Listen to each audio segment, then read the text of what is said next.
Hoje eu vou te mostrar como juntar as ideias de arquitetura limpa e microserviços.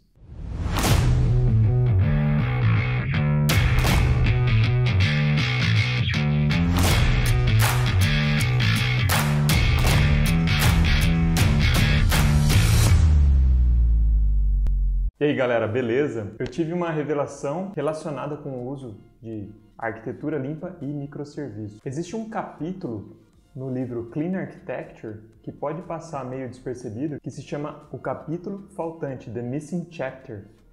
Esse capítulo foi escrito pelo Simon Brown, que é o mesmo cara que desenvolveu o C4, que é aquela ideia de diagramas de arquitetura que eu já falei para vocês aqui. Se você não viu o vídeo, dá uma olhada aqui. E nesse capítulo, o Simon Brown fala como você empacotar a sua aplicação. Então ali está a chave para entender como é que a gente junta as duas ideias de arquitetura limpa e microserviços. Porque de maneira geral, quando a gente fala de arquitetura limpa, a gente fala muito das camadas, né? Então tem lá a camada de domínio, a camada de casos de uso, a camada de adaptadores de interface e a camada mais externa de frameworks e drivers. E como é que isso se encaixa com microserviços? Será que eu vou ter um microserviço para cada camada? Isso não faz sentido, né?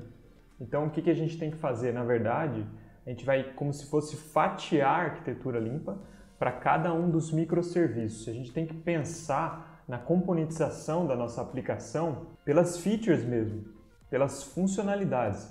Então isso tem relação com aquele conceito de Bounded Context, lá do DDD, que é o contexto delimitado, que é uma funcionalidade do sistema com tudo que está relacionado com aquela funcionalidade.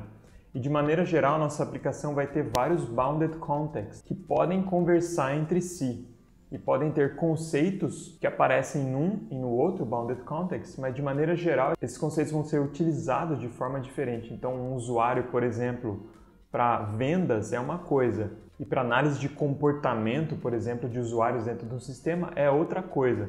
Então esse usuário pode, por exemplo, ter propriedades diferentes em cada um desses contextos delimitados. Então a ideia ficou mais clara para mim quando eu li esse post aqui de um pessoal da Polônia. Esse post foi escrito pelo Robert Laskzak, não sei se pronuncia assim o sobrenome dele, mas é um polonês aqui e é de 2018. E ele fala o seguinte, ó, por que o uso de microserviços ou monolitos pode ser somente um detalhe? E aí ele fala, né, que hoje em dia parece que essa ideia de monolito é uma coisa do mal, que deve ser eliminada, né, e microserviços como se fosse realmente uma bala de prata. A gente sabe que não é, né, mas a gente sabe que microserviços têm o seu lugar. Realmente muitas aplicações gigantescas, né, como do Mercado Livre, como do Uber, realmente faz sentido você utilizar a mensageria para esse tipo de aplicação. Mas sempre você tem que tomar cuidado, né? De qualquer maneira, né, uma das melhores vantagens de microserviços, né, da arquitetura, do estilo arquitetural de microserviços, é uma boa separação de módulos. Você pode fazer o deploy de cada serviço independentemente, e com isso esses serviços são fáceis de escalar independentemente também. Cada time pode ter o seu próprio repositório e utilizar a tecnologia que eles preferem para cada microserviço. A gente pode reescrever também o serviço inteiro bem rapidamente. Por outro lado, a gente tem várias dificuldades também com relação à rede, né, que a gente vai fazer uso da rede com muito mais frequência, né? A gente tem problema de latência, de largura de banda limitada e a gente vai ter que lidar com bugs potenciais na camada de comunicação, entre outras dificuldades. Mas de qualquer forma, né, realmente hoje em dia faz sentido para muitas aplicações a gente utilizar um estilo arquitetural de microserviço. De qualquer maneira, dependendo do jeito que a gente faz a arquitetura da nossa aplicação, e é o argumento que o Robert coloca aqui nesse post, não importa tanto se você utiliza microserviço ou monolito, a arquitetura vai ficar bem similar. E de maneira geral tem muita empresa que começa, né, com monolito e depois vai quebrando em microserviços. É o caso, por exemplo, da Boozer, né, do meu amigo lá, Tony Lâmpada, que é o CTO da Boozer. Agora eles estão pensando em quebrar então a aplicação em monolitos. E eu tenho visto também o Diego da Rocket City falando, né, na utilização de microserviços lá na Rocket City. Então, de fato, é muito comum a gente ter, né, a situação de você ter um monolito que é quebrado em microserviços. E como é que a gente junta essas duas ideias, né, de realmente utilizar microserviços com uma arquitetura limpa? Aqui ele faz um resumo da arquitetura limpa, que eu vou pular aqui porque vocês todos já manjam. Se não manjarem, dá uma olhada aí, tem vários vídeos, né, no canal falando sobre arquitetura limpa. E aí ele faz o seguinte exercício, eu achei muito interessante isso daqui e realmente fica claro, né, que não importa tanto se você utiliza monolitos ou microserviços, está utilizando a arquitetura limpa internamente. Então é como se a gente tivesse arquitetura limpas, né, para cada microserviço. Aí aqui seria, por exemplo, o front-end, né, o usuário interage com a aplicação via o front-end, ele pode pedir para listar os produtos, né, e isso vai ativar o microserviço de produtos aqui. Aí você pode ter, né, uma API REST, que está sendo utilizada para comunicação com esse microserviço. Aqui você tem, por exemplo, o caso de uso, né, de listagem de produtos, e dentro, né, você tem a entidade aqui relacionada, as entidades relacionadas com os produtos. E você pode ter um banco de dados também com o qual você conversa via uma interface, né, via um adapter, para que realmente se você precisar mudar essa fonte de dados aqui, a gente pode mudar, a gente desenvolve, né, o nosso domínio, as camadas de domínio e casos de uso, independente das infraestruturas, incluindo o banco de dados. Então isso acontece em cada microserviço. Aqui a gente tem, por exemplo, microserviço de pedido e há uma comunicação entre o microserviço de listagem de produtos aqui e o microserviço de pedido.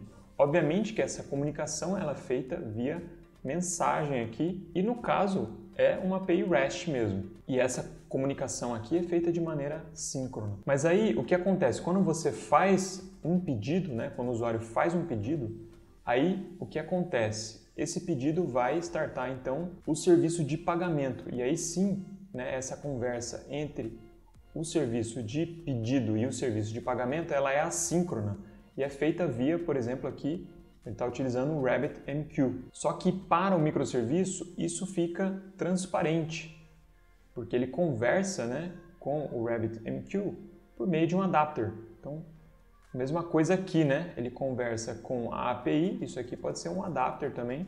Você não precisa saber, no caso aqui, a camada de aplicação, o caso de uso, não precisa saber que está conversando, né, com uma API REST. E aí a ideia é a seguinte, né, que cada microserviço, então, ele foi arquitetado sobre um Bounded Context, ou contexto delimitado, que é aquela ideia lá do DDD. E repara, tudo que a gente viu sobre a arquitetura limpa continua valendo aqui, certo? A gente tem a regra de dependência, então as camadas externas é que conhecem as camadas mais internas e nunca o contrário, e assim por diante. Aí ele mostra essa mesma aplicação implementada usando um monolito, né? Um monolito bem modularizado.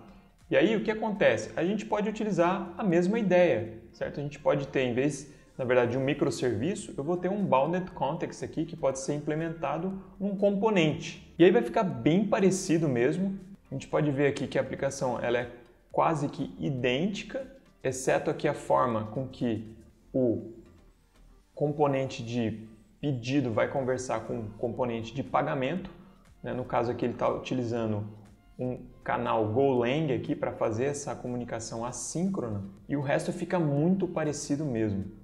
Então, de fato, se você arquitetar a sua aplicação monolítica utilizando o conceito de Bounded Context e arquitetura limpa, né, para cada implementação de componente, é como se a gente tivesse realmente um passo de implementar uma arquitetura, um estilo arquitetural de microserviços. Porque basta o quê? A gente colocar e empacotar cada um desses componentes em um microserviço. É óbvio que vai dar um pouco de trabalho você fazer isso, mas se você modulariza a sua aplicação pensando no contexto delimitado, no Bounded Context, você já está a um passo de implementar um estilo arquitetural de microserviços. Eu vou colocar o link para esse post aqui para você depois ler melhor. Ele inclusive coloca código aqui, né? Esses caras são especializados em Go. Então tem um monte de material aqui nesse blog sobre Clean Architecture implementada, né, com o Go. Então quem manja de Go pode ir nos detalhes aqui de como o código é escrito tanto da aplicação monolítica como da aplicação baseada em microserviços. E aqui ele coloca o código no GitHub, se você quiser olhar, né, tanto o monolito quanto a aplicação baseada em microserviços. E depois aqui embaixo tem um monte de referência interessante relacionada com tudo que ele falou aqui. Eu achei bem legal esse post aqui do Herberto Graça.